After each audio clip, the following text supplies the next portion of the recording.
No बच्चों, आज जो हम लोग स्टार्ट कर रहे हैं फेडरलिज्म के पार्ट 2 को, जिसमें कि हम लोग का 3 टॉपिक बच चुका है। जो सबसे पहला टॉपिक बचा है, फर्स्ट टॉपिक तो हम लोग कर लिए थे, what is federalism and its feature. Second topic हम लोग का है इंडिया को क्या एक फेडरल कंट्री बनाता है।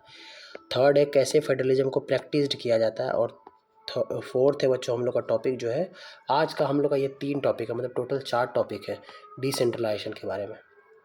ना यदि हम लोग फेडरलिज्म का बच्चों हिस्ट्री देखें तो देखिए, इसमें हम लोग को देखिए पीपीटी इस वजह से लेते हैं ताकि आपको एक आंसर का फ्रेमिंग समझ में आ जाए, ठीक है। अब हम लोग साइड में आपको बताते जाएंगे कि इससे क्या क्वेश्चन आएंगे। देखिए, सबसे पहले अब तो हम लोग समझते हैं क्या कि इंडिया का बच्चों जो पार्टीशन हुआ, इंडिया का जो बच्चों पार्टीशन हुआ इन 1947 में, कब हुआ? 1947 में इंडिया गॉट इंडिपेंडेंट, ठीक है। इंडिया का पार्टीशन हुआ और इस बच्चों इंडिया के पार्टीशन में क्या हुआ कि ये एक ब्लडी पार्टीशन था। क्या था? एक bloody plus painful partition, bloody plus painful partition. जब हम ऐसा कहते हैं ब्लडी प्लस पेनफुल पार्टीशन, तो इसका मतलब बच्चों ये हुआ कि एक ऐसा पार्टीशन जहाँ पर बहुत सारा ब्लड भी गिरा और बहुत ज़्यादा दर्दनाक पार्टीशन था। लेकिन तब पर भी, इसके बावजूद भी, दूसरा पॉइंट बताता है कि इसके बावजूद भी इंडिया जो है बच्चों, इंडिया में बहुत सारे जो प्रिंसली स्टेट्स थे, प्रिंसली स्टेट्स का मतलब क्या था? प्रिंसली स्टेट जो थे वो राजा रजवाड़ा वाला स्टेट था, जिसमें कि जो राजा थे वो रूल कर रहे थे। उसको भी यूनिफिकेशन का काम, उसको भी बच्चों यूनिफिकेशन का काम किसको दिया गया? तो सरदार वल्लभ भाई पटेल की दिया गया था। और यह रात जो है बच्चों, ये 3 स्टेट जो नहीं जोड़ रहे थे इंडिया में, उसका नाम था जम्मू एंड कश्मीर, पहला। सेकंड बच्चों जूनागढ़, और बच्चों तीसरा जो बच्चों वो हैदराबाद। ये 3 स्टेट को जो है बच्चों फिर बाद में जा करके सारा स्टेट तो मिल गया, ये 3 स्टेट में थोड़ा नखड़ा था। जम्मू कश्मीर के राजा जो थे श्री हरि सिंह, उसके बाद जूनागढ़ का भी कुछ लफड़ा था, और हैदराबाद का भी यहाँ पर कुछ प्रॉब्लम था। देखिए, आपको ये सब जानना थोड़ा ज़रूरी है। हो सकता है ये सिलेबस पॉइंट ऑफ व्यू से नहीं है, लेकिन समझना इस वजह से इम्पोर्टेंट हो जाता है ताकि आप जब फेडरलिज्म के बारे में चर्चा करें तो ये सब बात करना ज़रूरी भी है। लेकिन अब तीसरा बात यहाँ पे आपको ध्यान क्या देना है कि हम लोग का इंडिया कहता है क्या? India is a union of states, India is a union of states. देखिए, आर्टिकल 1 जो है इंडियन कॉन्स्टिट्यूशन का, जो बच्चों आर्टिकल 1 जो वो क्या कहता है बच्चों? India is a union of states. जब हम ये कहते हैं, लिखते जाइएगा सब चीज़, जब बच्चों हम ये कहते हैं कि इंडिया जो है यूनियन ऑफ स्टेट्स है, तो इसका मतलब क्या हुआ? इसका मतलब दो बात हुआ। पहला बात तो क्या हुआ कि इंडिया जो है, इंडिया बना नहीं है, India has not become from different independent state. कहने का मतलब क्या कि इंडिया क्या है बच्चों? इंडिया एक होल्डिंग टुगेदर फेडरेशन है, सिंपल। ये नहीं कहने का मतलब holding together, STF holding together federation है। इसका कहने का मतलब क्या? HTF कहने का मतलब क्या हो बच्चों कि इंडिया जो है ना, यहाँ पर कि एक बहुत बड़ा इंडिया एक था, उसको कि हम लोग अलग अलग स्टेट में बांट दिए। तो अलग अलग स्टेट में बांट दिए तो क्या हुआ उससे? तो यहाँ पर सबका जो है अलग अलग हम इंडिपेंडेंट स्टेट में बांटे। ऐसा नहीं कि इंडिपेंडेंट स्टेट को मिला, इंडिपेंडेंट स्टेट को बांट दिए for administrative purpose, for administrative purpose. ठीक, कोई दिक्कत यहाँ तक ना? तो अब यहाँ पे समझ। और सेकंड मतलब क्या होता है इंडिया यूनियन ऑफ स्टेट का? सेकंड मतलब बच्चों ये होता है कि इंडियन यूनियन में कोई भी स्टेट जो है भाग नहीं सकता। Has no right to secede, has no right to secede, मतलब वो भाग नहीं सकता है, इंडियन यूनियन को छोड़ नहीं सकता है। बात समझ रहे हैं ना? तो ये यहाँ पे मतलब हुआ। लेकिन अब याद आपको रखना क्या है कि आर्टिकल 1 क्या कहता है? India that is Bharat is A union of states. लेकिन इंडियन कॉन्स्टिट्यूशन में बच्चों कहीं पर भी ध्यान दीजिएगा, इंडियन कॉन्स्टिट्यूशन में बच्चों कहीं पर भी जो है यहाँ पे किस चीज़ का बात नहीं हुआ है? फेडरलिज्म का, फेडरल वर्ड का कहीं पर चर्चा नहीं हुआ है। फेडरल वर्ड का बच्चों कहीं पर चर्चा नहीं हुआ है। या फेडरेशन का कहीं पर कॉन्स्टिट्यूशन में चर्चा नहीं हुआ है, याद रखना ये बात। बात क्लियर है यहाँ पर? तो ये आपका क्लियर हो गया हिस्ट्री ऑफ फेडरलिज्म, ठीक है, हिस्ट्री ऑफ फेडरलिज्म आप लोग देख लीजिएगा। बात समझ में आ गया? 3 बात। नाउ अब आपसे क्वेश्चन क्या पूछेगा बच्चों, आपसे क्वेश्चन आएगा क्या कि what makes India A federal country, what makes India a federal country, India कैसे एक फेडरल कंट्री है। नाउ यहाँ पर क्या करना है, इंडिया एक फेडरल कंट्री कैसे है, तो यहाँ पर आपको बच्चों रीजन के साथ देना होगा कि इंडियन कॉन्स्टिट्यूशन में टोटल 3 लिस्ट है। इंडियन कॉन्स्टिट्यूशन टोटल 3 लिस्ट है। एक को कहते हैं हम लोग बच्चों यूनियन लिस्ट, एक को बच्चों क्या कहते हैं यूनियन लिस्ट, एक बच्चों है स्टेट लिस्ट, एक बच्चों क्या है स्टेट लिस्ट, और बच्चों एक थर्ड जो है उसको बोलते हैं बच्चों कंकरेंट लिस्ट, कंकरेंट लिस्ट। आप साधारण भाषा में आपको समझा देते हैं तीनों क्या है। देखिए यहाँ पर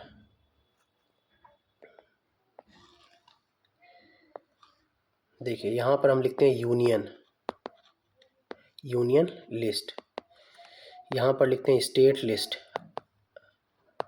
और यहाँ पर लिखते हैं बच्चों कंकरेंट लिस्ट। ना यूनियन लिस्ट का मतलब क्या हुआ, ऐसा लिस्ट जिसके अंदर जो नेशनल इंपॉर्टेंस से होंगे बच्चों, जो क्या चीज़ से होंगे, it related with national importance, उसमें उसको हम लोग यूनियन लिस्ट के अंदर डालते हैं। इसके ऊपर लॉ कौन बनाएगा, लॉ जो है बनाएगा कौन, लॉ बनाएगा बच्चों सिर्फ और सिर्फ सेंट्रल गवर्नमेंट, सेंट्रल गवर्नमेंट। बात समझ में आया? उसके बाद इसका एग्जाम्पल जैसे हम लोग बात कर लेते हैं रेलवे, जैसे रेलवे हो गया बच्चों, जैसे डिफेंस हो गया, ठीक है, जैसे करेंसी हो गया, बहुत सारे एग्जाम्पल अभी हम लोग बात करेंगे। पहले हम लोग ऊपर बात कर रहे हैं, ठीक है। नाउ स्टेट लिस्ट का मतलब क्या हो गया, जो स्टेट से रिलेटेड हो, जो स्टेट से बच्चों रिलेटेड हो। इसके ऊपर लॉ कौन बनाएगा, इसके ऊपर स्टेट गवर्नमेंट जो बच्चों, वो लॉ बनाएगी, स्टेट गवर्नमेंट लॉ बनाएगी।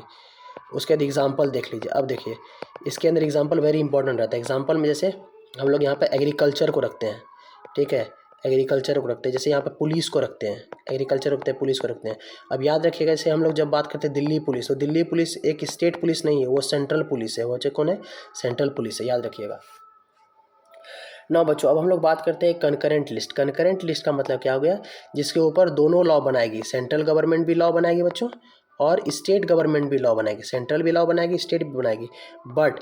बट यदि किसी तरह का डिस्प्यूट हो गया बच्चों, यदि किसी तरह का बच्चों डिस्प्यूट हो गया, मतलब बहस हो गया, यदि किसी तरह का बच्चों बहस हो गया, तो सेंट्रल गवर्नमेंट का जो लॉ होगा बच्चों वो बड़ा होगा स्टेट गवर्नमेंट के लॉ से। सेंट्रल गवर्नमेंट का जो लॉ होगा वो बच्चों बड़ा होगा स्टेट गवर्नमेंट के लॉ से, मतलब सेंट्रल गवर्नमेंट जो कह रहा होगा वही सुना जाएगा। अब यहाँ पर जैसे हम उदाहरण के बारे में बात करते हैं, तो यहाँ पर बच्चों उदाहरण क्या है, यहाँ पर उदाहरण है मैरिज। जैसे मैरिज से रिलेटेड सारा चीज़ आ जाएगा, मैरिज हो गया,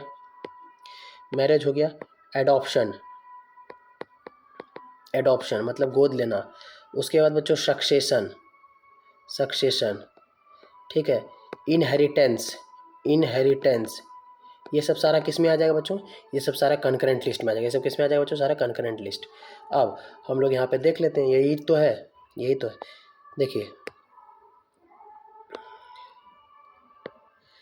यहाँ पे है कि नेशनल इंपॉर्टेंस वाला सब्जेक्ट है, डिफेंस हो गया, डिफेंस ऑफ द कंट्री, ठीक है, कम्युनिकेशन और करेंसी हो गया, ये सब एग्जांपल हो गया।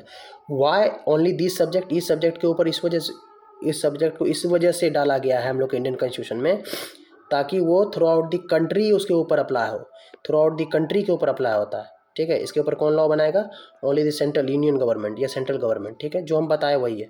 एग्जाम्पल यहाँ देख लिए, पुलिस हो गया, ट्रेड हो गया, कॉमर्स हो गया, एग्रीकल्चर हो गया, इरीगेशन हो गया। इसका jurisdiction state to state vary करता है। जैसे ये बताया ना कि जैसे आपको यहाँ बताया ना अभी कि जैसे पुलिस है, ठीक है, तो ऐसा नहीं ध्यान दीजिएगा कि पुलिस जो है जितना हर स्टेट में स्टेट गवर्नमेंट थी, यहाँ पे एग्जांपल जैसे हम बात करते हैं, ऐसे मेजरली स्टेट गवर्नमेंट का ही पुलिस होता है, स्टेट गवर्नमेंट का ही बच्चों यहाँ पर पुलिस होता है। आप कहीं भी चले जाए किसी भी राज्य में तो स्टेट गवर्नमेंट का ही पुलिस है। लेकिन हम लोग जब बात करते हैं दिल्ली पुलिस, ठीक है, लेकिन जब हम लोग बात करते हैं बच्चों क्या दिल्ली पुलिस, तो यहाँ पर क्या है कि ये जो है बच्चों सेंट्रल गवर्नमेंट का है। क्या बच्चों, ये सेंट्रल गवर्नमेंट का है ना, सेंट्रल गवर्नमेंट ही इसके ऊपर लॉ बना सकती है, क्लियर ना। कंकरेंट लिस्ट सिंपल है, एजुकेशन हो गया, फॉरेस्ट हो गया। एग्जाम्पल वेरी इंपॉर्टेंट, क्योंकि आपसे एग्जाम्पल पूछ देगा डायरेक्टली और बोलेगा कि कौन सा कौन सा गवर्नमेंट इसके ऊपर लॉ बनाती है, तो आपको बताना होगा। एजुकेशन हो गया, आप देख रहे हैं कि यहाँ जैसे CBSE होता है सेंटर का, फिर उसके बाद स्टेट बोर्ड होता है, अलग अलग स्टेट का स्टेट बोर्ड होता है बच्चों, अलग अलग स्टेट का। बात समझ रहे हैं ना? हाँ, यदि किसी तरह का कन्फ्लिक्ट हो जाता है, झगड़ा हो जाता है, तो यूनियन गवर्नमेंट का लॉ जो है बच्चों आगे जाता है, जो बताया अभी, दोनों बना सकता है लॉ। क्लियर बात यहाँ तक? जितना बता दिए वही सारा PPT में हम लिख के भी लाए हैं ना, बता दिए। किसी तरह का झगड़ा होता है तो क्या होगा, यूनियन गवर्नमेंट का जो लॉ बनाया होगा, यूनियन गवर्नमेंट का जो लॉ या सेंट्रल गवर्नमेंट का जो लॉ बनाया होगा वो आगे रहेगा बशर्ते कि स्टेट गवर्नमेंट के बच्चों लॉ से। बात क्लियर है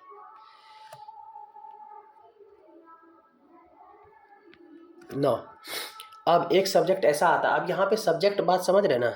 देखिए होता क्या है ना, हम लोग का कॉन्स्टिट्यूशन है, समझ लीजिए, आपको फिर से समझा देते हैं। हम लोग का कॉन्स्टिट्यूशन है, इस कॉन्स्टिट्यूशन में अलग अलग शेड्यूल है। उस शेड्यूल में से बच्चों यहाँ पर शेड्यूल 8 में जो है अलग अलग लैंग्वेज के बारे में दिया गया है, अलग अलग लैंग्वेज के बारे में। तो यहाँ पर अलग अलग लैंग्वेज के बारे में भी दिया गया।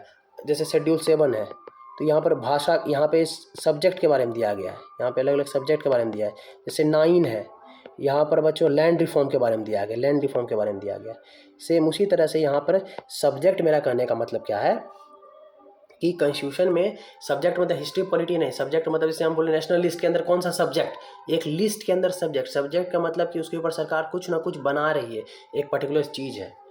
अब आपसे कोई सवाल पूछेगा कि कॉन्स्टिट्यूशन के बनने के बाद भी तो बहुत सारे चीज़ आए, उसको हम लोग बोलते हैं बच्चों रेसिड्यूरी सब्जेक्ट। उसको क्या बोलते हैं हम लोग बच्चों? Residuary subject. रेसिड्यूरी मतलब बच जो गया, रेसिड्यू।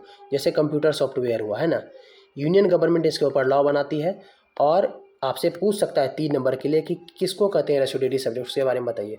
तो आप सबसे पहला पॉइंट बोलिएगा कि रेसिड्यूरी सब्जेक्ट वैसा सब्जेक्ट है जो इन तीनों में से किसी भी लिस्ट में नहीं आता है, तीनों में से किसी भी लिस्ट में बच्चों नहीं आता है।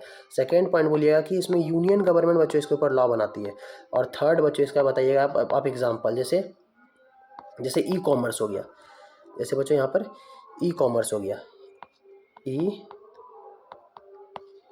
ई कॉमर्स, ठीक है। जैसे बच्चों ई कॉमर्स हो गया, जैसे बच्चों कंप्यूटर सॉफ्टवेयर, जैसे बच्चों कंप्यूटर सॉफ्टवेयर, तो ये सब हो गया आपका क्या चीज़ में, ये सब हो गया बच्चों आपका रेसिड्यूरी सब्जेक्ट में। तो ये आपका होलिस्टिक सेकंड टॉपिक जो बच्चों क्लियर हो जाता है, ये होलिस्टिक आपका सेकंड टॉपिक यहाँ पे क्लियर हो जाता है। उसमें भी अब कुछ चीज़ है, सेकंड क्वेश्चन जो आपका क्लियर यहाँ पे होता है।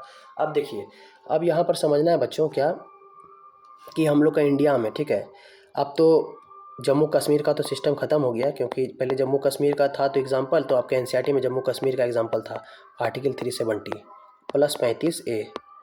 चूँकि ये अब ख़त्म हो गया, चूँकि ये चीज़ अब ख़त्म हो गया तो इसके बारे में हम लोग बात नहीं करते हैं। अब यहाँ पर हमारे इंडिया में हम बताए थे आपको उसी दिन होल्डिंग टुगेदर फेडरेशन में, HTF में, कि कुछ स्टेट को बच्चों, कुछ स्टेट को तो स्पेशल पावर मिला है, कुछ स्टेट को स्पेशल पावर मिला है, और बहुत सारा स्टेट को आइडेंटिकल पावर भी है, बहुत सारा स्टेट को बच्चों आइडेंटिकल पावर भी है, बहुत सारे स्टेट को बच्चों आइडेंटिकल पावर भी है। बात समझ रहे हैं ना? अब जैसे मेरा कहने का मतलब क्या है, स्पेशल पावर मतलब क्या हुआ, जैसे बात करते हैं आर्टिकल 371, जैसे बात करते हैं बच्चों आर्टिकल 371, ठीक है, आर्टिकल 371। अब यहाँ पर क्या, यहाँ पर बच्चों किसके बारे में बात किया गया इसमें बच्चों, यहाँ पे जैसे नागालैंड हो गया, ठीक है, नागालैंड हो गया, ठीक है, आपका आसाम हो गया, ठीक है, आपका अरुणाचल प्रदेश हो गया, ठीक है, आपका मिजोरम हो गया, मतलब नॉर्थ ईस्ट स्टेट के बारे में बेसिकली बात किया गया है। तो ये सबको बच्चों क्या मिला है पता है, ये सबको बच्चों स्पेशल पावर मिला। क्या मिला बच्चों? स्पेशल, वेट अ मिनट, ये सबको बच्चों क्या मिला है? स्पेशल पावर मिला है। अब स्पेशल पावर क्यों मिला है?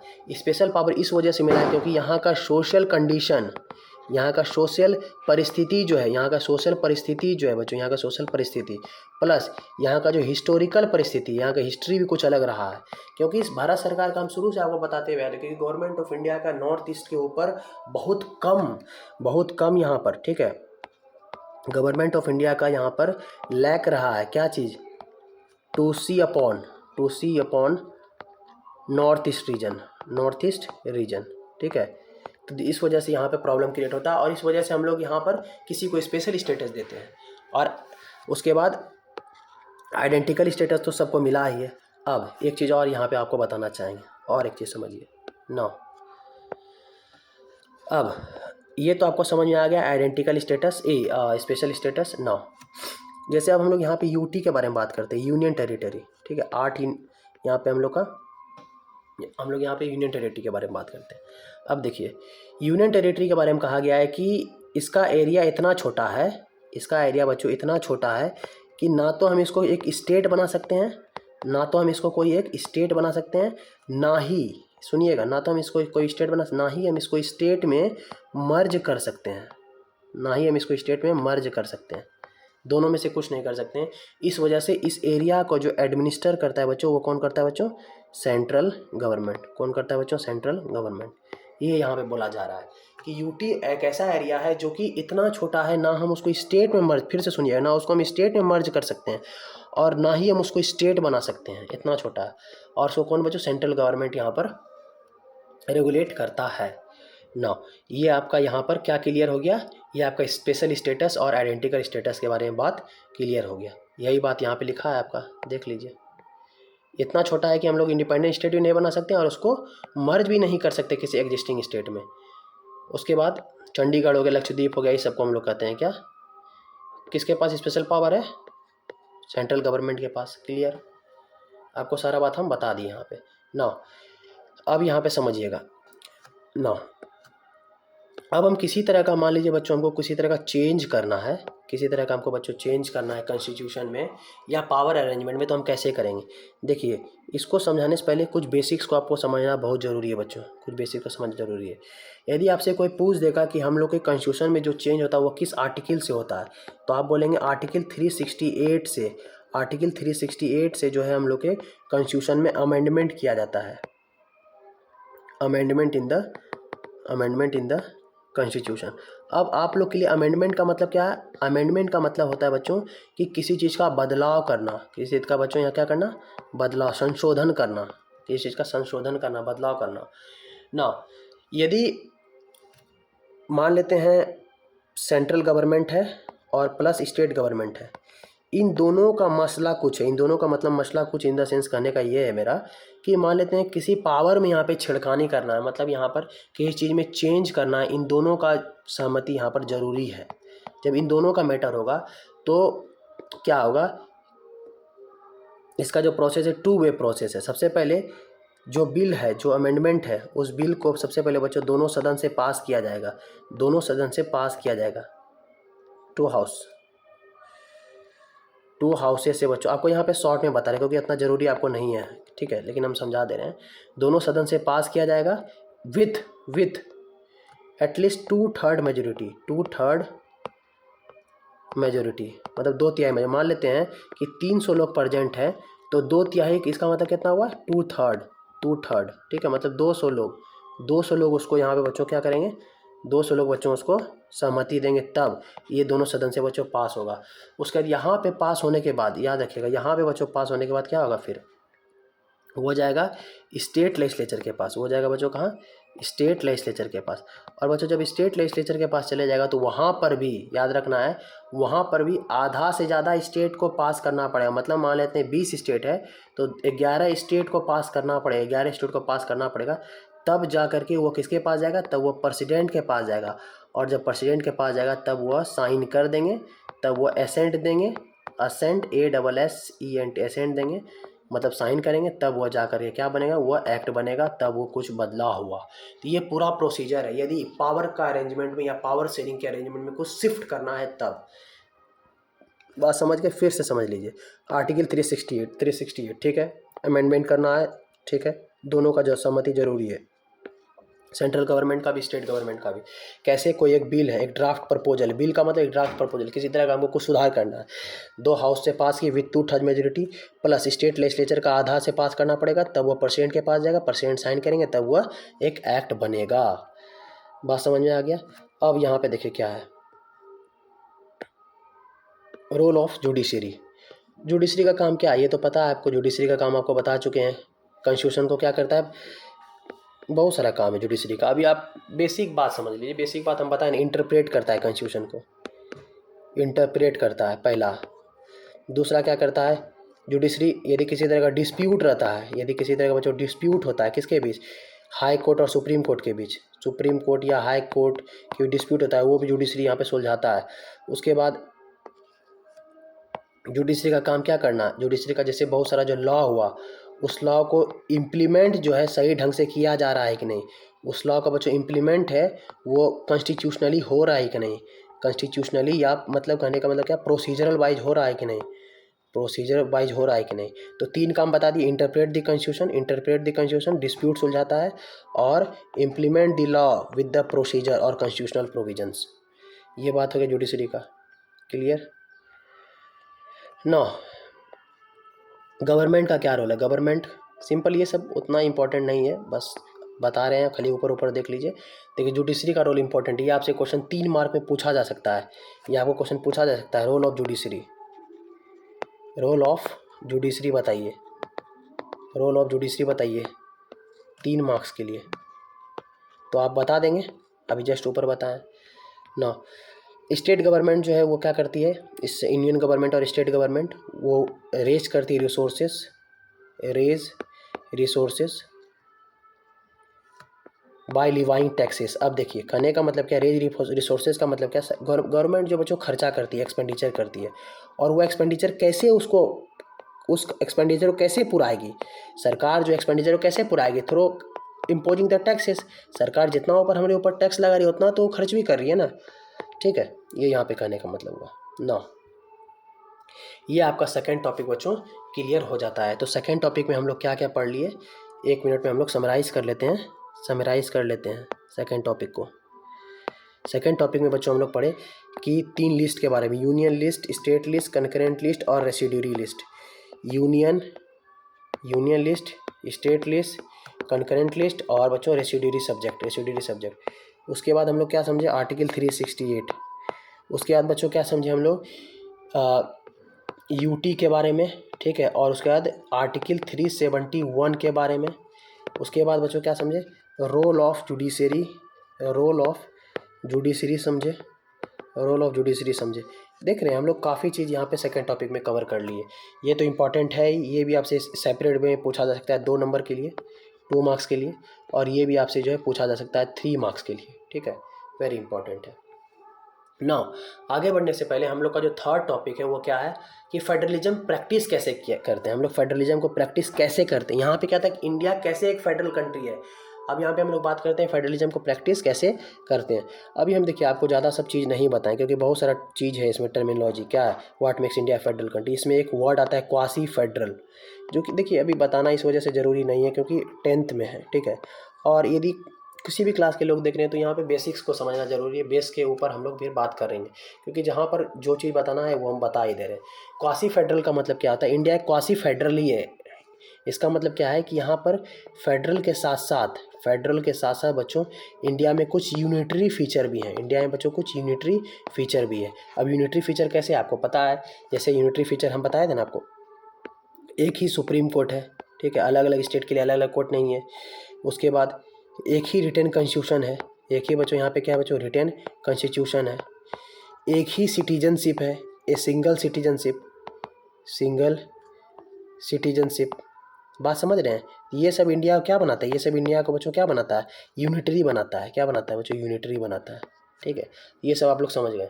नो अब हम लोग इस टॉपिक में आते हैं, टॉपिक नंबर बच्चों third, how is federalism practice. Federalism बच्चों प्रैक्टिस कैसे करते हैं, फेडरलिज्म प्रैक्टिस करने का 3 तरीका है। कितने तरीका है, 3 तरीका, मतलब 3 टेस्ट है, 3 टेस्ट की तरह खेला गया है और हम लोग समझेंगे कैसे फेडरलिज्म को प्रैक्टिस करते हैं। जो सबसे पहला टेस्ट खेला गया बच्चों, और जो सेकंड टेस्ट है और जो थर्ड टेस्ट है, वेरी इंपॉर्टेंट है। पहला टेस्ट जो खेला गया था वो लिंग्विस्टिक स्टेट के आधार पर खेला गया, लिंग्विस्टिक स्टेट के आधार पर। अब देखिए अब हम लोग समझेंगे क्या लिंग्विस्टिक स्टेट के आधार पर जो खेला गया वो क्या है टेस्ट। अब वो एक ऐसा टेस्ट है जो कि यहाँ पर लैंग्वेज के आधार पर जो स्टेट बनाया गया था उसके बारे में बात करेंगे, लैंग्वेज के आधार पर जो स्टेट बनाया गया था उसके ऊपर बात करेंगे। उसके बाद बच्चों सेकंड क्या है, लैंग्वेज पॉलिसी। नाउ जब हम लोग बच्चों लैंग्वेज पॉलिसी के ऊपर बात करते हैं तो लैंग्वेज पॉलिसी का मतलब क्या है कि इंडिया में कौन सा लैंग्वेज को क्या स्टेटस मिला, इसके बारे में बात करेंगे। थर्ड है बच्चों हम लोग का सेंटर स्टेट रिलेशन। इसके ऊपर बात करेंगे कैसे 1990 के पहले होता था और 1990 के बाद क्या क्या होने लगा। ठीक है, दैट्स इट। 3 टॉपिक को बारे बारे बात करेंगे हम लोग, इस तरह से भी समझ सकते हैं। पहला हम लोग बच्चों क्या बात करेंगे, लैंग्वेज लिंग्विस्टिक स्टेट। सेकंड बात करेंगे लैंग्वेज पॉलिसी। थर्ड बात करेंगे centre state relation. Clear, class में याद करते जाइए। ठीक है ना। अब जब हम लोग सबसे पहला लिंग्विस्टिक स्टेट के बारे में बात कर रहे हैं तो आप समझिएगा, यदि हम सबसे पहले बच्चों देखें कि लैंग्वेज के आधार पर जो स्टेट बनाया गया लिंग्विस्टिक स्टेट, उसका यहाँ पे यदि हम ओरिजिन देखते हैं, यदि हम बच्चों ओरिजिन देखते हैं तो यहाँ पे बच्चों 3 कमेटी के बारे में हम लोग बात करते हैं। सबसे पहला जो था एक धर कमेटी, धर कमीशन या कमेटी बोलिए, धर कमीशन। ठीक है। सेकंड जो था जवाहरलाल नेहरू वल्लभ भाई पटेल, ठीक है, और पट्टाभी सीतारमैया कमीशन। ठीक है। और तीसरा जो था बच्चों वो था फजल अली कमीशन। वो तीसरा क्या था, फजल अली कमीशन ना। धर कमीशन ने कहा कि लैंग्वेज के आधार पर स्टेट नहीं बनना चाहिए क्योंकि वो कंट्री को तोड़ देगा। जेपीबी कमीशन ने भी कहा कि लैंग्वेज के आधार पर स्टेट नहीं बनना चाहिए। और फजल अली कमीशन जो था, जो फजल अली के अंडरशिप में था, जो बनाया गया था किसके द्वारा, अंडर जे एल नेहरू। ठीक है। इसमें जो है बात किया गया क्या कि स्टेट जो है बच्चों वो लैंग्वेज के आधार पर बनना चाहिए। जो सब यदि हम बात करते हैं, ये तो आपका एक ओरिजिन के बारे में बात हो गया। अब जो आपको एग्ज़ाम पॉइंट ऑफ व्यू से क्या इंपॉर्टेंट ध्यान देना है कि यहाँ पे ध्यान क्या देना है बच्चों कि यदि हम 1950 से लेकर के यदि हम 2014 तक देखते हैं, यदि 1950 से लेकर 2014 तक देखते हैं तो बहुत सारा स्टेट जो है बच्चों वो बना। ठीक है, बहुत सारा स्टेट जो है नया बना, बहुत सारा स्टेट का जो बच्चों बाउंड्री है, सुनते जाइएगा ध्यान से, बहुत सारा बच्चों स्टेट का जो बाउंड्री है वो बदलाया, चेंज हुआ। उसके बाद थर्ड बात क्या याद रखना बच्चों, बहुत सारा स्टेट जो है वो मर्ज भी हुआ। बहुत सारा बच्चों स्टेट क्या हुआ, मर्ज हुआ। बहुत सारा स्टेट का बाउंड्री चेंज किया गया, नया स्टेट बना, मर्ज भी हुआ। अब यहाँ पर समझने वाली बात क्या है बच्चों, मर्ज इन द सेंस कहने का यहाँ पे क्या, बहुत सारे स्टेट टूटा भी। ठीक है, यहाँ पे मर्ज के बढ़िया वर्ड है क्या कि बहुत सारा स्टेट जो है डिसइंटीग्रेट हुआ, मर्ज तो नहीं हुआ, डिसइंटीग्रेट हुआ, टूटा। ठीक है, जैसे आंध्र प्रदेश से बना ना तेलंगाना बना ना 2014 में। अभी हम लोग टोटल डिटेल में बात करेंगे। तो ये सब हम लोग सीन देख रहे हैं यहाँ पे। ठीक है। अब हो क्या रहा है यहाँ पर, बहुत सारा चेंज देखने को मिला।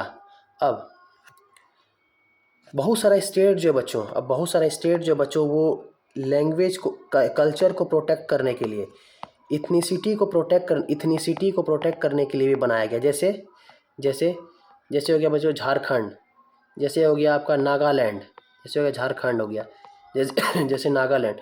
तो यहाँ पर क्या, यहाँ पर देखिएगा आप तो बच्चों ऐसी पॉपुलेशन है, एसटी पॉपुलेशन यहाँ पे ज़्यादा है। ठीक है, बहुत सारे एरियाज़ है, जैसे मान लीजिए आप संथाल एरियाज़ जाएंगे ना झारखंड में, तो ये क्या है, ये सब एसटीज़ हैं झारखंड में। उसके बाद यदि आप लोग जाएंगे कहाँ पे, नागा ट्राइब, तो ये सब क्या है बच्चों, ट्राइबल पॉपुलेशन है। तो इन लोगों को प्रोटेक्ट करने के लिए बहुत सारे स्टेट्स का गठन हुआ। लेकिन अब हम लोग के लीडर के मन में क्या था, अब हम लोग के बच्चों लीडर के मन में था कि यदि हम कहीं लैंग्वेज के आधार पर स्टेट बना देते हैं तो कहीं हम लोग का स्टेट और तो डिसइंटीग्रेट तो नहीं हो जाएगा, मतलब और स्टेट कहीं टूट नहीं ना जाएगा। तो यहाँ पे सवाल आंसर आया क्या, नहीं, स्टेट नहीं टूटेगा। और क्या होगा इससे बढ़िया ये होगा, कन्वीनियंस होगा। कन्वीनियंस का मतलब क्या बच्चों, और ईजी होगा एडमिनिस्ट्रेशन करने के लिए बच्चों, और ईजी होगा। ठीक है, देखिए यहाँ पे लिखा हुआ है, साफ लिखा हुआ है, during the process some national leaders को डर लग रहा था क्या कि ये डिसइंटीग्रेट कर देगा कंट्री को, बट बहुत सारे सेंट्रल गवर्नमेंट रजिस्ट भी किया, रोकने का प्रयास किया। जैसे हम बताए ना, वहाँ पे रजिस्ट्रेशन का प्रयास किया गया अलग अलग कमीशंस के द्वारा, धर कमीशंस हो गए, और उसके पहले धर कमीशन के बाद जो हम लोग बात किए थे जेपीबी कमेटी, ये सब प्रयास किया रोकने का, लेकिन हो नहीं सका। एडवांटेज क्या हुआ, एक्सपीरियंस जो देखा क्या कि फॉर्मेशन ऑफ लिंग्विस्टिक स्टेट जो है और कंट्री को मोर यूनाइटेड बनाया और मोर एडमिनिस्ट्रेशन जो है ईजियर बनाया। अब 2 वर्ड आपको यहाँ पे लिखना पड़ेगा। देखिए आपका आंसर ही हम फ्रेम कर रहे थे यहाँ पे। देखिए हम कर क्या रहे हैं, सबसे पहला पॉइंट के अंडर आपको ये सब लिखना है, स्टेट बना, बहुत सारा स्टेट का बाउंड्री चेंज हुआ, बहुत सारा स्टेट डिसइंटीग्रेट हो गया। सेकेंड पॉइंट आपको लिखना है बच्चों क्या, कि कल्चर एथनिसिटी के आधार पे बहुत सारा स्टेट बनाया गया। थर्ड पॉइंट क्या लिखना है बच्चों, ये वाला पॉइंट, थर्ड वाला पॉइंट आपको ये लिखना है कि हम लोग का नेशनल लीडर ये सोच रहा था कि कंट्री जो है डिसइंटीग्रेट हो जाएगा, लेकिन एडवांटेज क्या दिखा, फोर्थ पॉइंट में आपको एडवांटेज लिखना है क्या, कि कंट्री मोर यूनाइटेड हुआ और एडमिनिस्ट्रेशन भी ईजियर हुआ। तो आपका ये पूरा क्रक्स भी हम क्लियर कर दी, इस वजह से हम यहाँ पे आपको आंसर भी लेकर के आए हैं। ठीक है ना देख रहे हैं यहाँ पे। अब देखिए यहाँ पे क्या था पहले, कि ये जो पूरा था यहाँ पे, ये हो गया आपका क्या, ये हो गया बच्चों आपका यूपी। ठीक है, ये बच्चों क्या हो गया यूपी, ये हो गया बिहार। ठीक है, ये आपका क्या हो गया बिहार।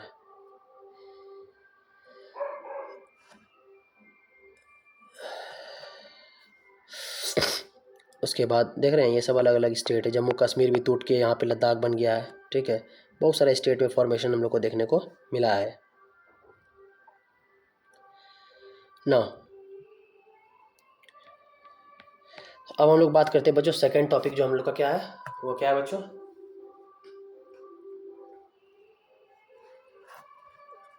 यहाँ पे एक चीज़ देखिए, यहाँ पे ये बिहार है, उसके ऊपर बच्चों उसके नीचे जो है जस्ट जो है बच्चों नीचे वो कौन सा है, झारखंड। बिहार के जस्ट जो नीचे है वो कौन सा है बच्चों, झारखंड।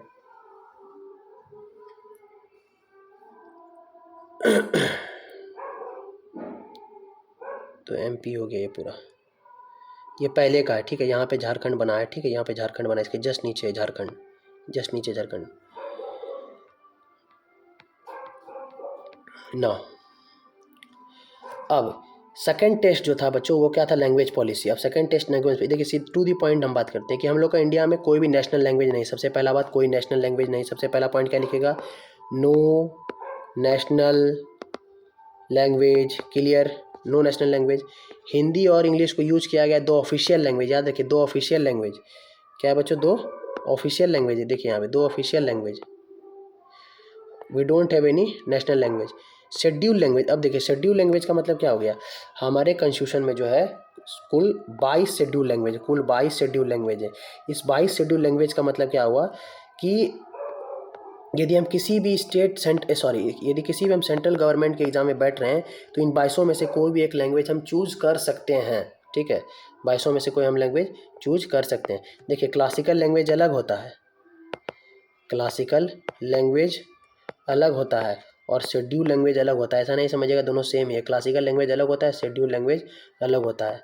जैसे अभी मराठी हो गया, ये सबको बंगाली हो गया, ये सबको बच्चों जैसे क्लासिकल लैंग्वेज में डाला गया है। और शेड्यूल लैंग्वेज है 22 लैंग्वेज, जिसमें कि मैथिली भी है, जिसमें याद रखना है कि आपको हम लोग के बिहार का मैथिली भी है, मैथिली भी है।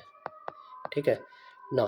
अब चौथा पॉइंट लिखना है कि बहुत सारा जो स्टेट गवर्नमेंट है, स्टेट गवर्नमेंट का बच्चों अपना, स्टेट गवर्नमेंट का अपना ऑफिशियल लैंग्वेज भी होता है और वो लोग अपना ऑफिशियल लैंग्वेज में ही बच्चों ज़्यादा कार्य करते हैं। अब आपसे कोई पूछ देगा क्या कि मान लेते हैं सेंट्रल गवर्नमेंट है और बच्चों स्टेट गवर्नमेंट है, इन दोनों के बीच कौन सा लैंग्वेज यहाँ पे वर्क करेगा? इन दोनों के बीच बच्चों जो मेन लैंग्वेज वर्क करता है वो वर्क करता है क्या? इंग्लिश। और बहुत सारे लोग कह रहे थे क्या कि हिंदी जो है बच्चों, हिंदी जो है हम लोग का क्या है, नेशनल लैंग्वेज। हिंदी जो है बच्चों नेशनल लैंग्वेज, ऐसा नहीं, नेशनल लैंग्वेज हिंदी नहीं है। आर्टिकल 343 को पलटा के देखिएगा ना तो वहाँ लिखता है, साफ लिखता है कि Hindi Devanagari script will be the official language. Hindi Devanagari script Hindi is the official language. ठीक है, आर्टिकल 343। ठीक है, इसको फिर से लिख देते हैं, आर्टिकल 343। ठीक है ना। अब यहाँ पर ये तो आपको समझ में आ गया, ये तो हम बता ही दिया आपको कि कोई कैंडिडेट बैठा सेंट्रल गवर्नमेंट के एग्ज़ाम में तो किसी भी लैंग्वेज में चुन सकता है, कोई भी लैंग्वेज चुन सकता है ना। एक प्रॉब्लम क्रिएट हो गया था बच्चों 1965 में, प्रॉब्लम क्रिएट हो गया बच्चों 1965 में। क्या हुआ था प्रॉब्लम? सबसे पहला बात क्या था कि इंग्लिश का जो यूज है वो स्टॉप कर दिया गया। सबसे पहला पॉइंट क्या लिखेगा, इंग्लिश को इस्तेमाल करने से मना कर दिया गया। अब यहाँ पे ध्यान देना है क्या कि हिंदी जो है मात्र और मात्र 40% लोग बोलते हैं। हिंदी जो है मात्र 40% लोग बोलते हैं। ठीक है, उसके बाद 60% जो लोग हैं वो नॉन हिंदी है। और तमिलनाडु में ये मूवमेंट जो है थोड़ा वायलेंट फॉर्म ले लिया, जिसकी वजह से क्या हुआ, सेंट्रल गवर्नमेंट बाद में मान गई और क्या कही कि इंग्लिश के साथ साथ हिंदी को ऑफिशियल लैंग्वेज बना दिया गया। इंग्लिश के साथ साथ हिंदी को बच्चों ऑफिशियल लैंग्वेज बना दिया गया। तो आपसे प्रॉब्लम पूछ सकता है कि क्या प्रॉब्लम क्रिएट हुआ। तो प्रॉब्लम यह था कि संविधान के हिसाब से बच्चों इंग्लिश को ऑफिशियल पर्पज से बंद कर दिया गया था। सिंपल बात है, यहाँ स्टॉप कर दिया गया था। सेकंड पॉइंट क्या याद रखना है कि हिंदी जो है 40% लोगों के द्वारा बोला जाता है, और ये मूवमेंट कहाँ हुआ था, तमिलनाडु में। और चौथा बात याद क्या रखना है बच्चों, चौथा बात याद रखना है कि हिंदी के साथ साथ इंग्लिश को भी ऑफिशियल लैंग्वेज बना दिया गया ना।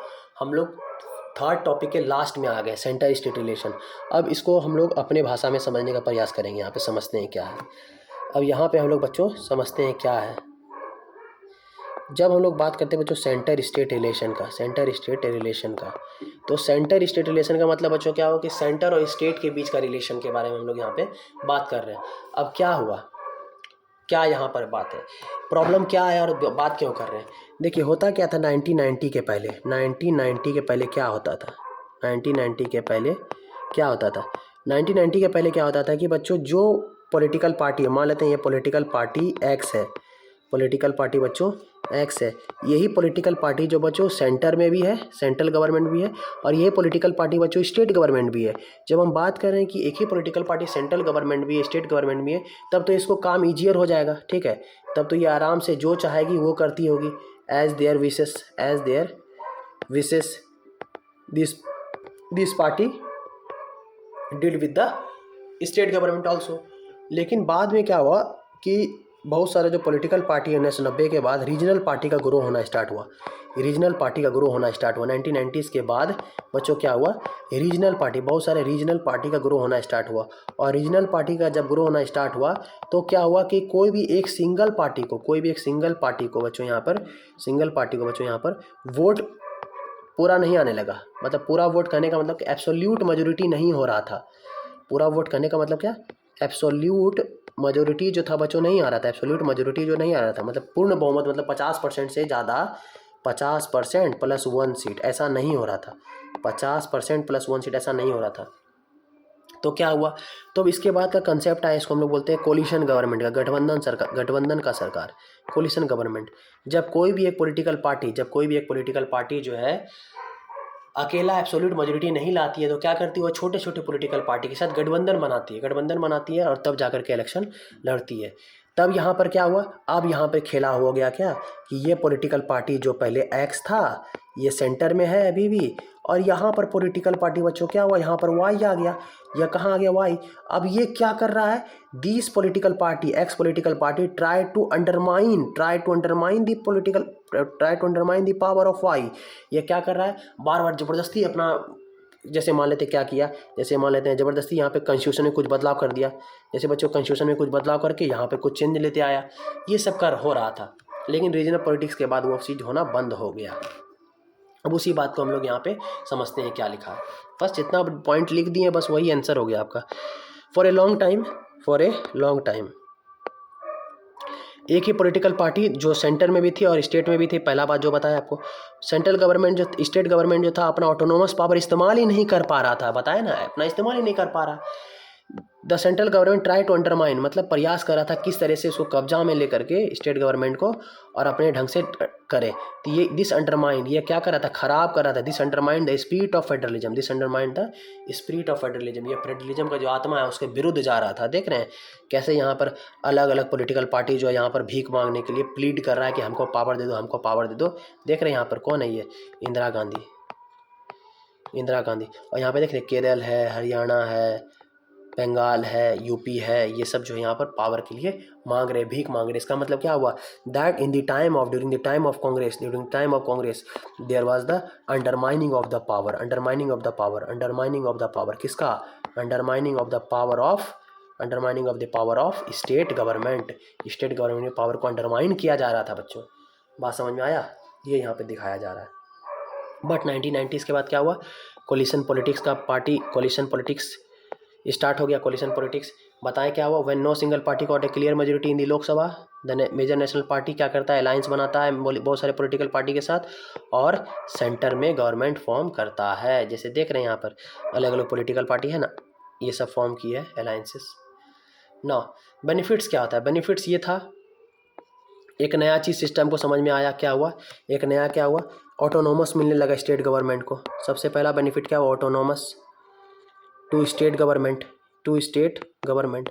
सेकंड बेनिफिट क्या हुआ कि यहाँ पर अंडरमाइन, डिसमिस नहीं कर सकता है सेंट्रल गवर्नमेंट, डिसमिस जो है नहीं कर सकता है सेंट्रल गवर्नमेंट, किसको, टू दी स्टेट गवर्नमेंट। और तीसरा ये जो था सुप्रीम कोर्ट का जजमेंट भी इसको सपोर्ट करा, this is supported bye supreme court, this is supported bye, this is supported bye supreme court. ये 3 बेनिफिट आपको लिखना पड़ेगा यदि पूछ देगा। सबसे पहला ऑटोनोमस हो गया, कौन, स्टेट गवर्नमेंट, स्टेट गवर्नमेंट बच्चों क्या हो गया, ऑटोनोमस हो गया।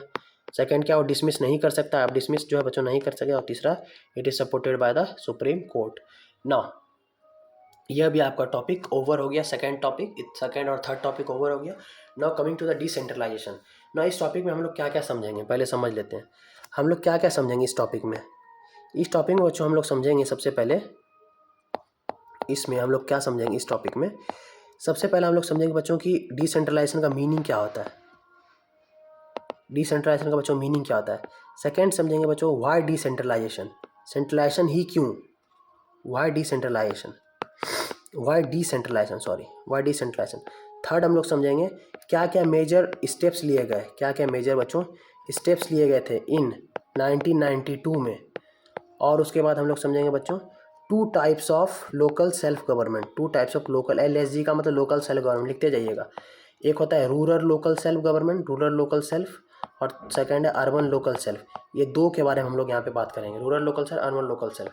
उसके बाद बच्चों हम लोग कुछ बेनिफिट्स देखेंगे और कुछ बच्चों हम लोग निगेटिव पॉइंट्स भी देखेंगे, मतलब कुछ पॉजिटिव्स देखेंगे और कुछ बच्चों निगेटिव्स देखेंगे। बस इसके बाद हम लोग का चैप्टर जो है बच्चों ओवर हो जाएगा। Now coming to the point. Now अब यहाँ पे देखिए डिसेंट्रलाइजेशन का मतलब क्या होता है। डिसेंट्रलाइजेशन का बच्चों मतलब होता है जब हम लोग पावर जो है बच्चों, जब पावर जो है सेंट्रल गवर्नमेंट का और प्लस स्टेट गवर्नमेंट का ले, दोनों का पावर ले करके किसको दे दे बच्चों हम लोग, किसको दे दें, लोकल गवर्नमेंट को। किसको दे दे बच्चों हम लोग, लोकल गवर्नमेंट को। दोनों का पावर लेकर किसको दे दे, given to the local government. इसको हम लोग क्या कहते हैं, डिसेंट्रलाइजेशन। अब क्यों जरूरी है डिसेंट्रलाइजेशन, क्यों, why decentralization, what is the reason, what is the need. देखिए बस ये चार रीजन है, जान लीजिए, इसको हम लोग शॉर्ट में कर देते हैं। देखिए सबसे पहला जो पॉइंट है यहाँ पर प्रॉब्लम के बारे में।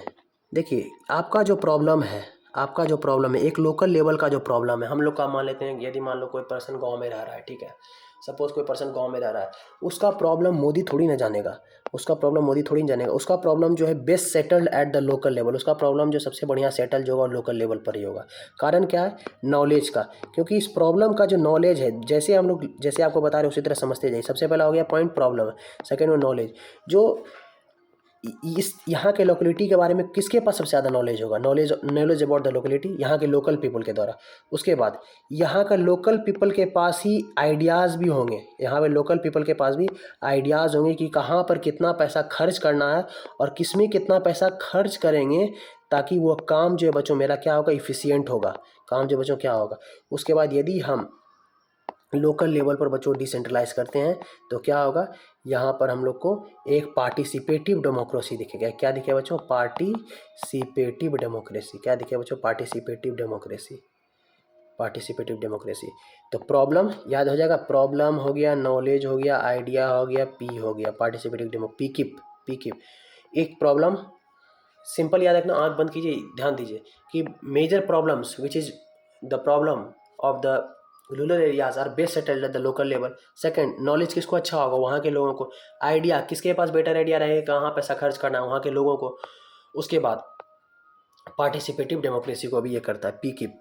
ठीक है, याद हो गया ना। अब कंडीशन बिफोर 1992, बस वही बात कि 1992 के पहले क्या था, जो 1992 के में हुआ वही उसके पहले था। जो 1992 में हुआ वो चीज़ नहीं होगा 1992 के पहले। सिंपल, जैसे यहाँ पे देखना है, यहाँ पे क्या, सेवरल अटेम्प्ट डिसेंट्रलाइज करने का प्रयास किया गया, लेकिन panchayat in the village and municipality in urban areas were set up in all the states under the state government. Election regular नहीं होता था। उसके बाद पैसा नहीं दिया जाता था। Very less decentralization. ये 3 पॉइंट वेरी इंपॉर्टेंट है कि रेगुलर बेसिस पे नहीं होता था पहले इलेक्शन, रेगुलर बेसिस पे इलेक्शन नहीं होता 1992 में, 1992 के पहले। उसके बाद लोकल गवर्नमेंट को रिसोर्सेस नहीं दिया गया था, रेगुलर नहीं हो रहा था इलेक्शन, रिसोर्सेस नहीं दिया गया। उसके बाद डिसेंट्रलाइजेशन हो भी रहा है तो बहुत लिटिल हो रहा है, बहुत कम हो रहा है, बहुत कम हो रहा है डिसेंट्रलाइजेशन। ये 1992 के पहले था। आपको जो वेरी इंपॉर्टेंट क्वेश्चन पूछा जाएगा वो यही है। नो, अब आपसे पूछा जाएगा कि क्या क्या स्टेप लिया गया था, what are the steps taken by the central government. ठीक है, क्या स्टेप लिया गया था कॉन्स्टिट्यूशन में, संविधान जो किया गया था 1992 में, क्या किया गया था। तो इसमें 5 बात था। क्या कितना बात था? 5। सबसे पहला कि यहाँ पे बच्चों ये कॉन्स्टिट्यूशनली मैंडेटेड किया गया, मतलब संवैधानिक रूप से मैंडेटेड किया गया कि रेगुलरली बेसिस पर बच्चों क्या होगा, इलेक्शन होगा। रेगुलरली बेसिस पर बच्चों क्या होगा, इलेक्शन होगा। सेकेंड बच्चों, सीट्स को रिजर्व कर दिया गया। सीट्स को बच्चों क्या कर दिया गया, रिजर्व कर दिया। किसके लिए? सीट्स को जो बच्चों रिजर्व कर दिया है, किसके लिए? रिजर्व फॉर एससी हो गया, एसटी हो गया, ओबीसी हो गया, ये सब के लिए। थर्ड पॉइंट, 1/3 जो बच्चों सीट्स हैं, लिखते चलिएगा, 1/3 जो बच्चों सीट्स हैं वो रिजर्व कर दिए गए। किसके लिए बच्चों? वुमेन के लिए, वुमेन के लिए। 1/3 जो बच्चों सीट है वो किसके रिजर्व कर दिया गया? वुमेन के लिए। Fourth point, state election commission को दे दिया गया ये कार्यभार। स्टेट इलेक्शन कमीशन को कार्यभार दे दिया है कि आप ही संभालिए हुजूर, आप ही संभालिए। क्या संभालना है आपको? कि पंचायत का इलेक्शन कंडक्ट कराइए, पंचायत का इलेक्शन कंडक्ट कराइए, और प्लस म्यूनसिपलिटी का भी कराइए, म्यूनसिपलिटी का भी, पंचायत का प्लस म्यूनसिपलिटी का। उसके बाद रिसोर्सेस भी दिया गया। रिसोर्सेस के साथ साथ बच्चों मनी का भी ट्रांसफ़र हुआ। मनी का भी यहाँ पर बच्चों क्या हुआ, ट्रांसफ़र हुआ। कहाँ से? तो स्टेट से। किसको? तो लोकल गवर्नमेंट को, लोकल गवर्नमेंट को। बात समझ में आ रहा है ना? ये 5 पॉइंट आपको लिख के आना है, आपको 5 मार्क्स मिल जाएंगे। सबसे पहला बात जो अभी की है वो देखिए, वही सारा चीज़ यहाँ लिखा हुआ है। It is constitutionally mandated, election जो होगा रेगुलर बेसिस पे होगा। सीट रिजर्व कर दिया गया एससी एसटी ओबीसी के लिए ना। तीसरा, 1/3 सीट रिजर्व होगा। चौथा, election state election commission SEC, state election commission. Question पूछता है कि स्टेट इलेक्शन कमीशन किसका इलेक्शन करा सकता है? तो मात्र 2 चीज़ का, एक पंचायत का कराएगा और एक म्यूनसिपलिटी का कराएगा। उसके बाद कुछ पावर भी दिया गया और पैसा भी दिया गया लोकल बॉडी को, जो हम 5वां पॉइंट आपको वहाँ पे बताए थे, ताकि वो लोकल सेल्फ गवर्नमेंट ऑटोनोमस हो सके, लोकल सेल्फ गवर्नमेंट ऑटोनोमस हो सके ना। अब ना हम लोग जैसे यहाँ पे बात करते हैं अब रूरल लोकल सेल्फ गवर्नमेंट के बारे में। किसके बारे में बात करते हैं? जैसे बताते हैं आपको रूरल लोकल सेल्फ गवर्नमेंट। मात्र 10 मिनट और लगेगा, उसके बाद कंप्लीट हो जाएगा आपका ये चैप्टर भी पूरा। Rural local self government. Rural local self government का बच्चों 3 स्टेज है। कितना स्टेज है? 3 स्टेज को इस तरह से समझते हैं। 9, यहाँ पे आता है बच्चों ग्राम पंचायत, ग्राम पंचायत। यहाँ पर आता है बच्चों पंचायत समिति, और यहाँ पर बच्चों क्या आता है? जिला परिषद, जिला परिषद। ना ग्राम पंचायत, ग्राम पंचायत को कौन इलेक्ट करता है बच्चों? ग्राम सभा। ग्राम पंचायत को कौन इलेक्ट करता है बच्चों? ग्राम सभा। ग्राम सभा कौन होता है बच्चों? ग्राम सभा का मतलब all the voters, all the adult voters, all the adult voters in village, उसको क्या बोलते हैं बोलते बच्चों हम लोग? ग्राम सभा। ग्राम सभा इलेक्ट करता है ग्राम पंचायत को। बहुत सारा ग्राम पंचायत मिलके पंचायत समिति बनाता है, इसको हम लोग बोलते हैं ब्लॉक भी बोलते हैं। इसको बच्चों हम लोग मंडल्स भी बोलते हैं, ब्लॉक भी बोलते हैं, मंडल्स भी बोलते हैं। ठीक है। उसके बाद बहुत सारा पंचायत समिति मिल करके जिला परिषद को फॉर्म करता है। ठीक है, बस आपको इतना से यहाँ पे जानना है। ये लेवल है ग्राम पंचायत, ब्लॉक, समिति और जिला परिषद। नौ बता दिया आपको ये बात भी। Know when the all the panchayat समिति मंडल डिस्ट्रिक्ट टुगेदर, इसको हम लोग क्या बोलते हैं? जिला परिषद। इलेक्टेड मेंबर, अब इसमें याद रखिएगा कि जिला परिषद में एमपी एमएलए भी रहते हैं वहाँ के। ठीक है, बस। नो अब हम लोग आते हैं अर्बन लोकल सेल्फ गवर्नमेंट। जब हम लोग बात करते हैं अर्बन लोकल सेल्फ गवर्नमेंट के बारे में बच्चों, तो यहाँ पर देखिए ये बहुत बड़ा कंसेप्ट है, लेकिन हम लोग यहाँ पे 10th के में ही बात करते हैं। तो यहाँ पे हम लोग बात करते हैं बच्चों म्यूनिसिपल कॉरपोरेशन का सबसे पहला, उसके बाद म्यूनिसिपलिटी का और नगर पालिका का। म्यूनिसिपल कॉरपोरेशन जो सबसे बड़ा होता है, यहाँ पे लार्ज अर्बन सिटीज़ आते हैं, लार्ज अर्बन सिटीज़ आते हैं। यहाँ पे इससे छोटा आएगा, फिर उसके बाद इससे छोटा आएगा यहाँ पर नगर पालिका में ना। ग्राम सभा बता दिए। ग्राम सभा का काम क्या है? मेंबर्स कौन होते हैं इसको? All the voter of the villager. ये पंचायत को सुपरवाइज भी करता है, क्लियर बात है। उसके बाद कम से कम 2 से 3 बार एक साल में मिलेगा। और फिर इसका काम क्या है, it review the performance of the gram panchayat के परफॉर्मेंस को देखता है। नौ, आपसे इसके ऊपर प्रीवियस ईयर में क्वेश्चन आ भी चुका है, what are the functions of gram sabha. Gram सभा का फंक्शंस क्या है, सबसे पहला किसको कहते हैं ग्राम सभा, सबसे पहला member, all the member of the voters, उसको ग्राम सभा 2 से 3 बार ये मिलेगा।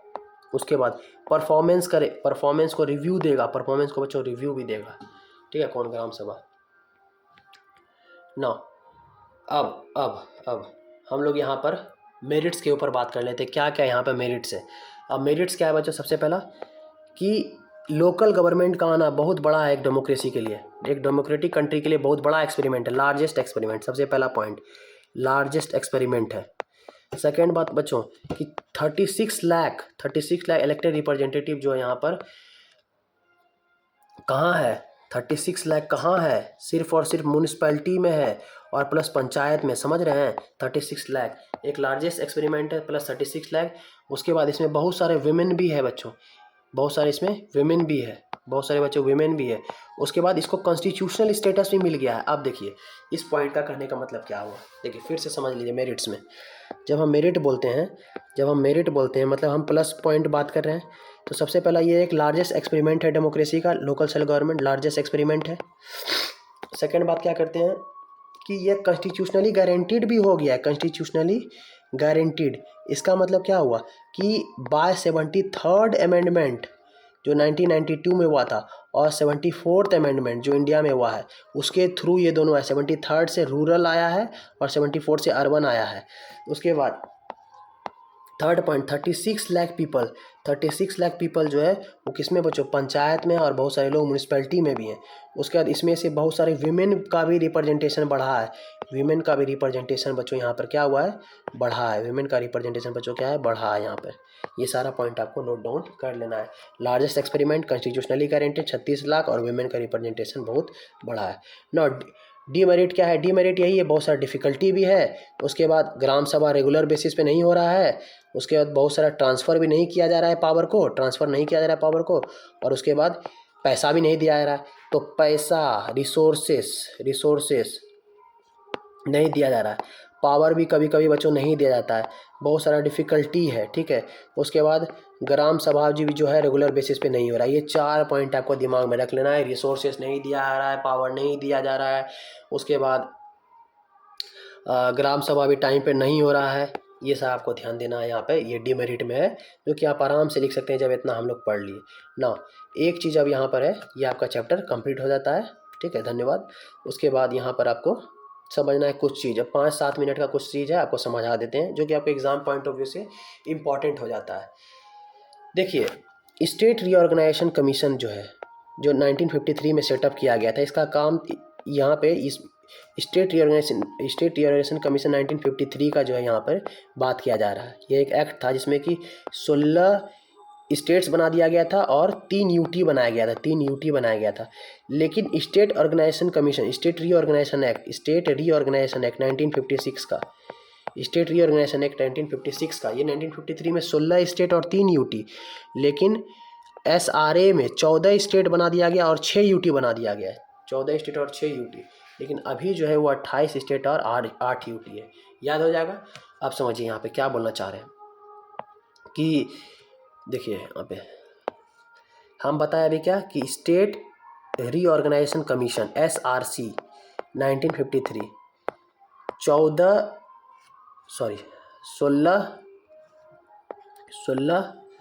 प्लस 3, 16 स्टेट और 3 यूटी।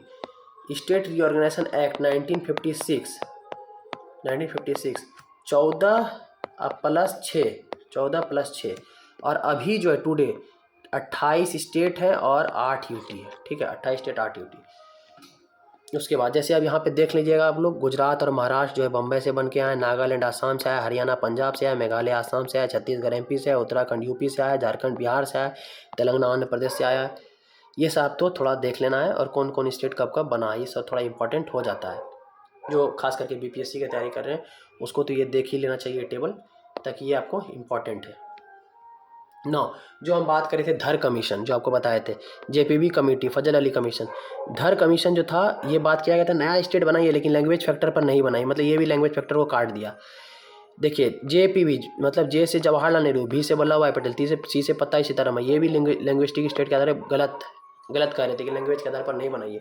फजल अली कमीशन सीधा बोले क्या कि ये 16 स्टेट 3 जो यूटी बना है इसको ख़त्म कीजिए, ठीक है।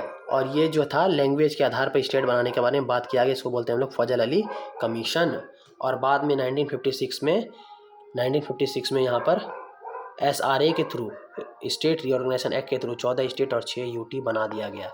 अब आप कमेंट में बताइए कि स्टेट रीऑर्गेनाइजेशन कमीशन के थ्रू कितना स्टेट और कितना यूनियन टेरिटरी बना दिया गया था।